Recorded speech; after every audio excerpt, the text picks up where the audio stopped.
টাইব্রেকারে ভারতকে স্তব্ধ করে সাপের শিরোপা জিতল বাংলাদেশ। সাপ অ-20 টুর্নামেন্টে বাংলাদেশ চ্যাম্পিয়ন হয়েছে। মালদ্বীপের মালেতে টাইব্রেকারের 4-3 গোলে ভারতকে হারায় তারা। পঞ্চম শটে আমেরিকান প্রবাসী রোনাল্ড সুলিভানের গোলে বাংলাদেশের শিরোপা নিশ্চিত হয়। মালদ্বীপের মালে অনুষ্ঠিত সাপ অনূর্ধ্ব-20 চ্যাম্পিয়নশিপের ফাইনালে নির্ধারিত 90 মিনিটের গোলশূন্য ড্র করেছিল বাংলাদেশ ও ভারত। টুর্নামেন্টের বাইলজ অনুযায়ী অতিরিক্ত সময় ছাড়াই ম্যাচটি সরাসরি টাইব্রেকারে গড়িয়েছে। প্রথমার্ধে বাংলাদেশের দাপট বেশি দেখা গেলেও দ্বিতীয়ার্ধের আক্রমণে এগিয়ে ছিল ভারত।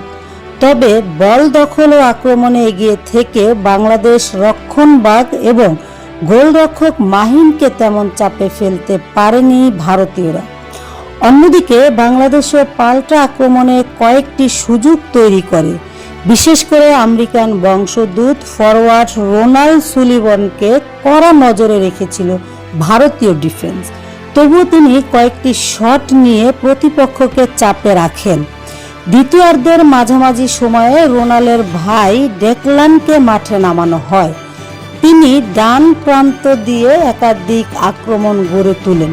ম্যাচের শেষ দিকে ডেকলানের বানানো বল পেয়ে রোনাল্ড শট নিলেও ভারতীয় গোলরক্ষক এগিয়ে এসে সেটি রুখে দেয়।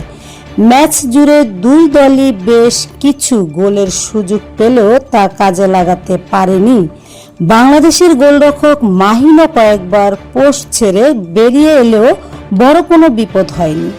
শুক্রবার ছুটির দিনে মালের স্টেডিয়ামে উপস্থিত প্রবাসী বাংলাদেশিরা গ্যালারি থেকে দলকে সমর্থন জুগিয়েছেন।